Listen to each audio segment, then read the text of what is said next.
welcome to the Collector's Cast, where we discuss all things collector, collecting, and collections. We're here to both educate and learn. I'm one of your hosts, Clint Wilson. With me, as always, is Mike Bloski. How you doing today, Mike? Hey, good, Clint. Good to be here again. And hey, just loving doing this show. We're learning lots of stuff and getting some great questions in from listeners and followers, and some great guests coming on. Some great guests coming on. Absolute great guests. Yeah, and you start doing a show like this, and you think you're not going to have. Well, what if we don't have enough to talk about? You just start talking to one guest, and it opens up miles of unexplored territories. There's a couple of guests that I've already got. Kid you not, 25 questions in my head that I'd like to ask them. So that means we're going to have to get them back sooner. You betcha. Than later. So today, going into the latest news for me personally is I have something coming up in the next couple weeks. I'm going to go out of town and look at a large toy collection that's for sale. Now, this is something that some of our listeners and viewers might want to consider because the first-time collectors getting out there, you want to load up fast where you go from having no collection to a collection real quick. One of the ways you can do it if you have the finances is to buy a collection complete. And if you do have the money to do it, you can actually benefit financially because when you buy in bulk, you get a better deal overall. You could sit there and collect something over 20 years, but individually you're buying each thing one at a time. Whereas if you do it all at once, you get a deal. I don't know. This seems to work for other things. Yeah. That's one thing about this business, Clint, is that there's so many different ways people get in. One at a time. One thing. Next thing you know, a person's collecting one thing. Let's say it's vintage goalie masks. Next thing you know, before they know it, they've got 10, and then they're like, whoa, I guess I'm collecting these, or I've got a collection. But also I have seen a few times online where someone had been selling their whole collection of vintage goalie masks, and they had 30 plus goalie masks, and it was pricey, but like what would a good old vintage one of them sell for on average? Like, just give me a rough number. Probably $1,500 for one. Geez, yeah. See, I'm learning something right there. I had no idea. If it was an authentic game ward mask, but even more. And how many were there? Well, there was over 30. Okay, so say even average they were $1,000 a piece times 30. That's 30 grand. You shouldn't have to pay 30 grand for the whole collection, should you? I guess that would depend on how badly you wanted it. If they're 1,500 each, it's 45 grand. Yeah. But what were they advertising the collection for? I think they wanted $36,000 US for the collection. So basically, that was a case where there wasn't really a deal to be had by buying it. I don't think so. No. Yeah, and there are going to be things like that where, you know what, I get the nicest collection in the world. I don't care what kind of bulk you're buying, you're paying for it, or else. And that's the power that the owner of something has. You don't realize that when you're collecting, but when you're on the other side of it, it's time for you to sell something. You have all the power. You can let that go for as little or as much as you want. And it's really your decision in the long run. Yeah, I think something like that, goalie masks, where individually they would appeal to different people, right? Like maybe you had a old Wayne Thomas mask that had been Wayne Thomas's mask. Someone who was a Wayne Thomas fan would want that, but also someone else would want it for just for a goalie mask. Or for the team. They might get it for the team or the player or the era. Yeah. There'd be several reasons why they might want that individual and piece. there's reasons. Okay, going into this, what I'm going to do here, this toy collection that I'm going to look at buying. Toys are the same as masks and just about anything. And whereas you get cross collectors, I have out here on the table in the set today one of my favorite all-time toys. For those audio listeners that can't see, it's a Tonka Winnebago from the early 70s. I had one of these as a kid. I absolutely love the thing. My connection is the personal connection that I owned one when I was 3 years old, and I used to push it around the house, sitting on it, riding it around like a ride-on toy. And so it always stuck with me. I just love those things.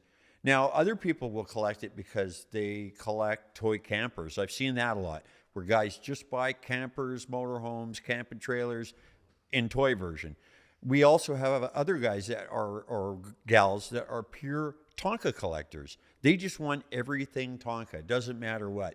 And then we get other guys with, you never know the reason. A guy might just be doing a diorama of a little town or something in his garage, and he decides to put a little trailer park in the corner. So he gets a couple of those campers and sets them up with little laundry lines between them, a little Barbie and a lawn chair. Who knows? There's a million reasons people go after things. And that is something a seller has to consider too. Not everybody's going to pay top dollar because they don't feel that love that I do for that Winnebago. They just need something that looks kind of like a motorhome in their garden, and they didn't expect it to be $300 or whatever the price was. So, it's really a multifaceted type of hobby, for sure, to say the least. Moving on to that. So when I go to look at this toy collection, what I'm going to be doing is I'm going to be doing a little bit of a few different things. I'm going to be trying to value it, what it's worth to sell, but also what of it I want personally. And we're also going to have to think about space. I don't know how much is there. Am I going to have the room to store it all? Sometimes your hand is forced to sell a bunch of it right away. I've done that. I've gone in and bought a collection somewhere, and I just can't bring it all here. There's no way. So I just pick out the stuff I really want and then immediately down to an auction or somewhere else where I can unload in bulk. Maybe to an antique store. You go and you make a package deal on the whole truckload and the guy takes it away. There's a lot of different ways to get rid of stuff too. So anyway, obviously toys are one of my major things. It's how I really got into it. I started collecting bass guitars originally, was the first thing I ever collected with to a great degree. And then it quickly moved into toys, and particularly transportation.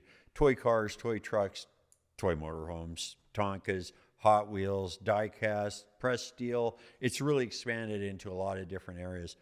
But because that's what I like. Now, Mike, not being a huge toy guy, I mean, you appreciate a lot of this stuff. Well, I sit in your house. Well, wait, I think I'm the guy who built all those shelves in your house. Yeah. To put all those great toys that you have. So he's handled a lot of them personally. Tin cars. But still, he's not a guy that's going to go pay top dollar for a toy because he doesn't have the same feel, the same connection I do. But what he will pay more for than a lot of people is boats, because those are Mike's toys. Tell us what you like about boats so much. Well, I just love boats. I like being out on the water, like boats. And the thing about collecting boats is, they take up a lot of space. They're expensive. They require a lot of maintenance. And so you can't really collect too many of them at a time. And you kind of collect them and you enjoy them, restore them. I've had several wooden yachts now that I've had and restored. And just recently, I had a great collectible vintage yacht, 43-foot Chris Craft Constellation. And it was a wooden beauty. And beautiful. Yeah, and just recently... more spacious than some people's apartments. More spacious than some people's apartments. And the thing I liked about it best, having two women around me all the time, is there were two washrooms on that boat. But I just recently sold it, and sadly, but I just came to the point where I just wasn't going to be able to give it the attention it needed. But... very quickly, and now at that time, I'll explain. I've known Mike for a lot of years, and usually he has 2 to 3 to 4 boats at one time. But did this leave you boatless? Almost. Oh no, you got a speedboat sitting in my yard. Okay, yeah. But he doesn't. My point was, Mike doesn't stay boatless for long. So now, what did you do? Well, in my opinion, the boats to collect are Chris Crafts, because they've been around, since the turn of the century, basically, and they've been around a long time. Chris Craft was the company that ushered the era of everyone being able to boat, to have a pleasure boat, or even so maybe not every working man, but someone who was a little bit successful could have a yacht-sized boat. So Chris Craft's... So before Chris Craft was boating just like a rich people's... Or Boating- other than fishermen and that did it for a Yes, living? other than fishermen. Before Chris Craft, Like pleasure crafting. yeah, Pleasure cruising. boating was for rich people. And Chris Craft came along and really through the 50s and 60s made boating a family thing, put families out on the water. And so to answer your question, I was not boatless completely, and probably in moving into our next session of recent finds, we'll talk about my most recent find. Well, can we hear? Well, we know it's a Chris Craft. Yeah, yes, again. And as Chris Crafts are always been collectible, but moving past the 70s, then they began building them in fiberglass. But one thing they never stopped was awesome woodwork inside the boat. But they no longer were making the, maintenance heavy wooden hulls. So, But they still use a lot of wood in the boat. A lot of wood inside the boat. The inside cabins and the salons and bedrooms are a lot of wood. It's funny you say that Chris Craft kind of pulled the rich people out, or brought the poorer people in, the working class man more into boating. But when I look at them now, Chris Crafts always look like the nicest boats out there, the most, and they probably are now the more expensive ones. Yeah, and moving into the 80s, late 70s and 80s, their flagship was the Chris Craft Catalina, and it was sort of, again, so that maybe not everyone, but someone who was already maybe getting ready to retire, a little bit successful, could buy one of these yachts that was around 30 feet. A little auto wrecking business or something, maybe. Sure, a guy like that could do it, no problem. So that's what I found in a weird place up in Little Fort, British Columbia, was this Chris Craft Catalina, and had it delivered last week. And is it down here now? Oh yeah. I didn't even know it was here. It's here and in the water, and now we move on to our. So if we were going to the trivia section right now, and I asked you what year did Chris Craft stop making wooden hull boats and went to fiberglass hulls, would you know the answer to that? Yes, 1970 was their last. See, now I should remember that because that's the year I was born. So 70, the year that boats became uncool. Great. No. Well, they're still great boats. I wait. It will be flooded with calls from the boat people. Yes. 70 was the last of their production. After 70, they did make some custom builds for people still in. If you still wanted a wooden hull, the old look, you could get it. You could get it. So you get it. But their production boats then were fiberglass. Good to know. Well, I just learned more about boats than I knew in 5 minutes there than probably my whole life. No, that's not true. Well, you won't shut up about boats. Maybe if we move on to our trivia question a little later, I'm gonna give you a boating trivia. That's good to know. Well, I think what we're going to do now is take a short break, and when we come back, we're going to have a call from a very special guest. And we're back with a special guest on the line calling in today. Some people know him as the Mad Picker. Here is Mr. Wayne Larry. How you doing today, Wayne? I'm doing great. Excellent. For those of you who don't know who the Mad Picker is, Wayne his reputation precedes him. He's been picking for years and years, and all across the country. He's a successful auctioneer, has a successful auctioneer business, and boy, we could talk about all sorts of things with you today, Wayne. First of all, how is things going? Things are going good. The market's strong, right? And business is great. And a lot of people are buying stuff and selling stuff. And so it's the perfect market when people are selling and people are buying. Yes, this is true. Do you think COVID got a lot of people with nothing better to do on their hands but sit in front of the computer in bed, or what?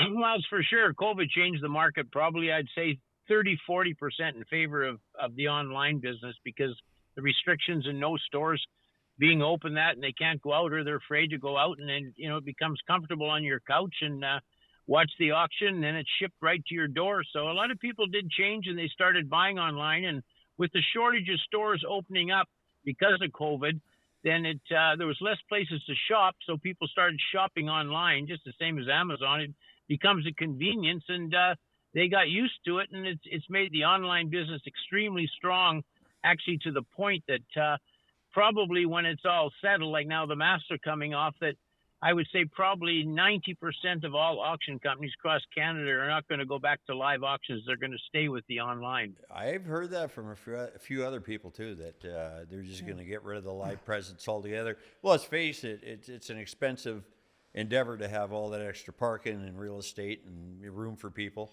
I think too, Wayne, do you think that, like, for some people, they'll say, well, you know what, I've got an hour and a half I can sit on the computer and attend an auction, as opposed to getting in the car and driving somewhere and making it a whole day event, eh? Yeah. Well, that's exactly what's happened. It used to be over the years, it was a major social event to go to a good auction, visit your friends, have something to eat, watch the sale, talk about it later. But times have changed now, and now that times have changed, time is more valuable to people. So, they might go on your online thing. They know approximately when the items come up, go on for 45 minutes, get their items, and go on with the rest of their day, as opposed to sitting in an auction room for 6 or 7 hours, right? And that's exactly what's happened. Yeah, the world moves a lot faster these days. Everybody needs to get everything done lickety-split. Hey, what we've been talking about on today's episode a little bit is I've got myself personally a large toy collection coming up for sale. A guy's contacted me from kind of a long ways away, and I'm going to travel in the next couple of weeks to go look at it and try and put some value on it and try and buy it off the guy. Now, you're a guy that's bought a ton of collections in your life. Do you got any sort of a formula, or how do you base value in your head when you're just walking around a big barn full of stuff? Well, what I do is I if it's a big barn full of stuff, that's a different situation. But if it's a quality toy collection and they're all individually displayed and the quality and the condition is there, on any collection, what I usually do when I go in, if it's a good quality collection, then what I do is I count the number of items. It's no different than an auction sale. If you have an auction sale with 500 items, then you take the 500 items and you take an average of the items you see, like in that collection. If you see $400 toys, $100 toys, $200 toys, so you take the average. So you say, well, the average is going to average out at 150. And if there's 200 toys, then you multiply by the 150, and that gives you really roughly what money is in that room. And then you buy it accordingly from there. You make an offer. You say, hey, you've got 20,000 worth of toys. I've got to buy them for 10 or 12,000 because I've got to make money. I've got to travel. It's all about making money. It's business. So, I average the price out. If you look at a big collection and you're seeing $4,000 or $5,000, $10,000 items and lots of items, 2,000, 3,000, like, take for granted my last auction, we had 1,466 items, and then the auction ended up doing 290,000 with the buyer premium. But you average the items out, and if you're saying, okay, my average item is $100 an item, from high to low, you're averaging it 100. You multiply, and you can say you take that 1,400 things. Well, then you got $140,000. So to get to 290, the average had to be closer to $200 per item, right? But it's best to count the items in any collection, then figure the average price for collection. So if the fellow says, I want $40,000 for this collection, and you count 200 items, then you divide the 200 into 4,000, and bingo, you just look at it and you go, okay, do it on your phone, whatever, just calculate it. All of a sudden, if it's costing you $80 a toy, you're walking around thinking, okay, that one's worth 30, that one's worth 40, that one's worth 400, right? And he's charged you 80. So on average, right across, good or bad. And if they're all so, then the 80 doesn't become so attractive. But if you've got some toys in there that are $400, $500, $600, and more toys that are over 200, the 80 becomes in your favor, right? And it's a lot better than looking at it and saying, oh yeah, I'm good. That one's $280 online. This one's $140. It's much better just to do it and just divide the number, and you'll get close every time to what you should be paying, right? That's an interesting way to do it, for sure. That is kind of what I do. But as you know, too, the quality determines, like you said, a barn full of junk is way different than a quality collection. And one experience I had a couple of years back, I went up to Vernon, BC, and bought a collection of die cast off a guy. A lot of those Franklin Mint, Danbury Mint cars. Real nice collection. But I based it on, I thought I was going to get a lot more per piece, but also I thought I was going to sell it all. And that's the thing. No matter how good stuff looks, it's not always going to sell every piece. You gotta leave like a margin of 10 or 20%, depending on the quality of the room, what might just never sell. They might look like nice things, but nobody's bidding on them.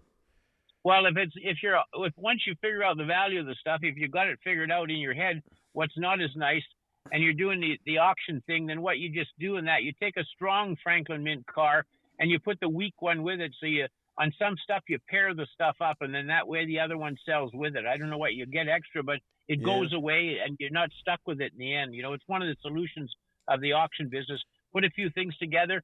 And if you think, hey, that's not going to bring nothing by itself, put it in a pile with something. And then if you want to move it on, away it goes, right? Well, definitely that pertains to doing it as an auctioneer like you are. Yeah. I want to remind the listeners that we're talking, if you're selling this stuff in auctions, if you're going about putting it on, marketplace or whatever, totally different story again, because you're dealing on a, individual basis, item by item. And boy, that's like. But on marketplace, you can do the same thing. You can put 5 pieces together and say, here, a lot of 5. Yeah, true enough. Yeah. It's a way of sneaking your garbage out the door around your way. Hey, Well, that's right. Yeah. That's why they have box lots in places, because it gets rid of all the stuff you want gone, right? yeah. Hey, Wayne, Mike here. Hey, Yeah. I wanted to ask you, what do you see out there right now in the collecting world, setting aside auction business for a second, but what out there in the collection world right now do you think is really taken off? Well, it's 100%. The strongest thing in North America on the average scale is the man cave stuff, is the signs, oil, gas, soda. That's the strongest of anything on the market right now. And the other thing is, it's not an auction thing. It's a lot of guys do it. The gaming thing is the strongest thing in the world. There's more money in gaming stuff than anything else. All the different cards, gaming cards. But I mean, that's for the young guys. That's a whole different racket. But what do you mean by gaming? I'm not picking. Are you talking about these like Magic the Gathering cards? Yeah. All that stuff. That is the biggest seller in the entire world. It's the biggest hobby in the world. It's surpassed poker, everything, right? It's the number one money maker in the world, because there's so many kids in the world. They're all doing it. Like my son does it all the time, and he pops the card out. This is $80. This is $40. I don't know one from another, but you can't deal in everything. And those kids, a lot of them are sharp on that stuff. But, for us, we're not interested in it. We're not gaming. We're not sitting down, playing those games. So we don't have the interest. But in general, marketplace stuff, the man cave stuff is the fastest growing, fastest value increasing stuff of anything out there, especially in signs. It used to be all oil and gas, and in the last 2 years, soda pop stuff, rare soda pop stuff, has just skyrocketed all over North America and England, right? It has gone crazy, because as the oil and gas stuff, it might be even more popular, but as it becomes harder to find and there's less out there, people still want to collect. So a lot of the guys who are collecting oil and gas, they've realized that, hey, soda pop sun's got great stuff, has great graphics. It's affordable. It's great to look at, and it looks good in my man cave. So a lot of them are mixing it now. And a lot of things people don't realize, there's even a trend now. There's a lot of guys, and you'll get this, Clint, because you're in it. A lot of guys all over North America, they've had man caves for a long time, and a lot of them have been collecting cars. And now a lot of them, I have a couple customers, have sold off 20, 30 high-powered cars for a lot of money and said, you know what, the cars take a lot of space, they take care and maintenance, and I started liking signs, and signs are way cheaper. I can sell a car for 80 grand. Well, I get a lot of signs for 80 grand. I can put them on the wall and have my buddies over, and there's not a huge swing, but there's a percentage of these car guys who are gone into collecting signage and stuff. They'll keep a few cars, but not amassing so many cars because they are more maintenance and they do take a lot more room, right? Oh yeah, yeah, I agree with you 100%. I've seen that same swing too. As cars are Yeah. getting older and rusting away and harder to find, and then in the modern era too, everybody's running out of space. It's more expensive to buy a decent sized house with any kind of a yard around it. Guys just don't have the room like they did in the old farm days and all that to store 100 That's cars. exactly Yeah. That's exactly it. Well, you know what? I'm getting the signal from my producer here that we're going to keep moving on. But you know what? I just wanted to really thank you for taking a few minutes out of your time and ask you that maybe in the future we could get you back again sometime, because you're just a wealth of knowledge. Every time you tell me something, I learn something new. So, and you could never stop learning. I tell all my listeners that. So. I learn something new every day, and I've been at it for like 53 years. Every day, even if some person I learn something new every day, and you just keep learning. But I appreciate the call, and I'm glad you guys are doing this, and I look forward to talking to you again. Awesome, Wayne. We'll definitely have you back on, man. It's been a pleasure. Okay. Thank you very Yeah. much. Enjoy your day. Oh, and, thank you. And happy picking, bud.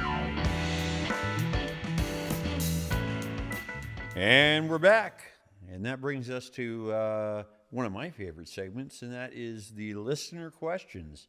Michael, if you'd be so kind, would you read this question sent in by a listener?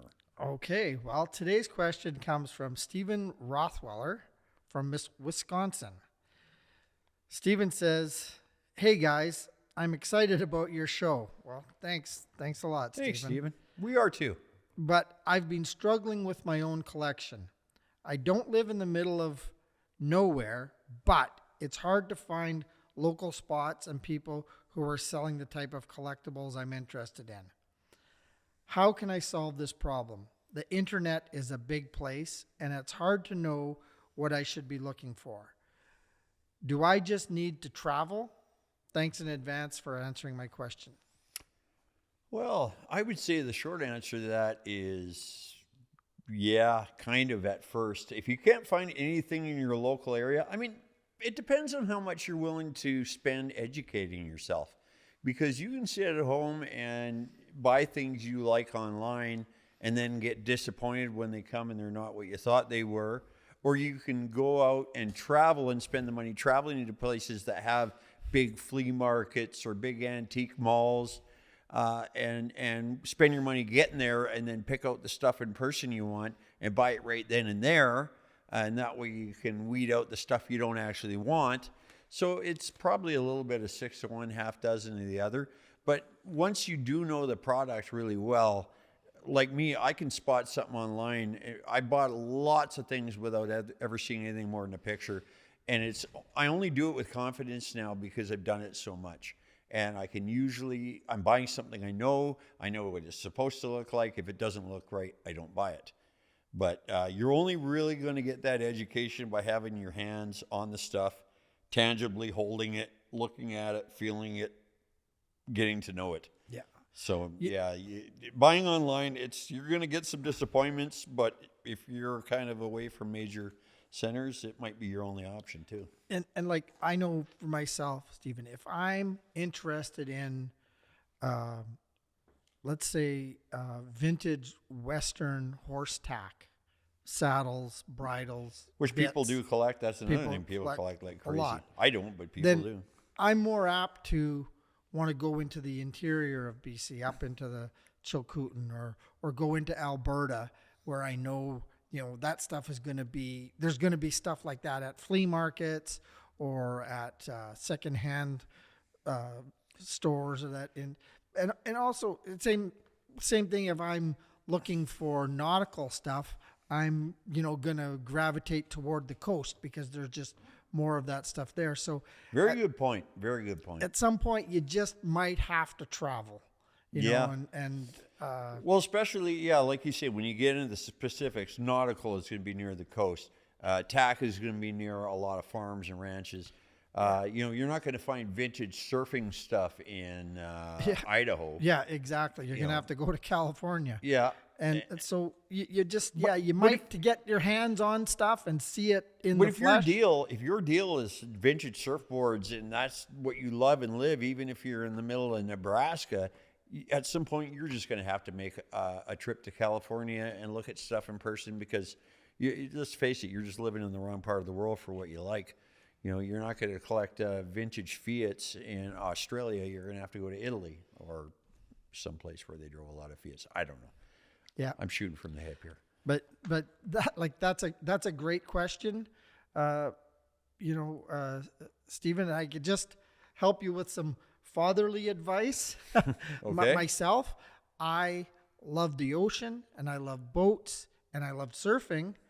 And at one point, I decided that I should be living on the West Coast. And that's where I am. He sat on the front porch in Saskatchewan waiting for boats to come by. And when none did, we'll just go back into my love of boats and old Chris crafts. And that's when I was just a young boy, and we'd go to the theater, and the James Bond movies were just coming out in our small town, Porcupine Plain, Saskatchewan. shout out to Porcupine Plain. Yeah, and I'd see these James Bond movies where he'd be on the French Riviera, and you'd see these old wooden yachts, like 30 to 50 foot. I fell in love with those. And at some point I realized, well, I'm not going to see a lot of these in Saskatchewan. I'm not going to be able to boat like that in Saskatchewan. And now I'm living on the West Coast. I'll never leave. That's right. And well, okay. Well, Stephen, listen, thanks for that question. That was a good question. And I think there's a lot of people out there that are wondering too. They're saying, oh, I don't know if I should go. But hey, listen, venture out. You might have to go into some areas where that stuff exists. Sometimes the thing you collect is so obscure that there's just a few people around, little clubs, and they have their own conventions, We've talked about it before. People collect the weirdest stuff, barbed wire. And I'm sure somewhere there's going to be a barbed wire convention where they get together. It's not going to be a very big one. It's at the Motel 6 on Route 9. But, the people get together. And especially nowadays with the internet, you have Facebook pages and the like. And you go in and you gather with likewise collectors. And they will give you so much education. Trust your buddies out in the collecting community. That moves us along, I believe, to the last thing here, which is trivia. And I was hoping that my cohort, partner in crime, Michael Bloski, would have a trivia question for me. Well, a little bit still on the water theme. Okay. Tell me, Mr. Clint. I play a lot of Jeopardy. Who invented the outboard motor? Oh, was that guy ever rude? Johnson. Was his name Johnson? No. Oh, wait a sec. Who invented the outboard motor? Let me think about this for a second. Specifically the outboard motor. Who invented it? Yeah. I'm trying to think of when I would have seen. I don't think you saw an outboard motor on a boat until probably the 1920s or so. Henry Ford. No. 1909. Ollie Evinrude. Evinrude. That's funny. Yes. I made a joke. I said, is that guy ever rude? That is funny. Ollie Evinrude. And, That's funny. I was just stabbing. And then along came Johnson, and then Mercury. Mercury had some super duper patents on certain ways that they did things. But yes, but Evinrude was the first guy to clamp it onto the transom and to make the outboard motor. So you could power basically any rowboat and why I decided to pick that aside from, but there's a huge vintage outboard collector community. Yes, outboard motors are massive community of people collecting vintage outboards. And it's funny when you don't know something like that, and then you're at an antique auction, or you're looking at one online, and you're bidding on old, soda signs and pedal cars and things, and then some old outboard motor comes in. Geez, that's kind of funky and Art Deco looking, and then it sells for like $1,200. You go, what? It doesn't even probably run, but the guy's just going to display it. Yeah, or whoever's buying it knows that somebody is going to buy it, and either to get it running or for parts to get another one running. But yeah, very, very collectible and highly sought out. Again, After. like anything collectible, is it going to be used for actual purpose or is it just going to be display? Yeah. That seems to come up a lot. Personally, I just like looking at the stuff. To quote Chief Dan George, who actually said about the Hard Rock candy in the Outlaw Josie Wales, he said, it's not for eating, it's just for looking through. This isn't for using all this stuff, it's just for looking at. Yeah. And so on that note, I think we'll leave our guests for the time being, wish them a fair adieu, and remind them to contact us on... Feedback at thecollectorscast.com. That's the one. Happy picking. Bye now.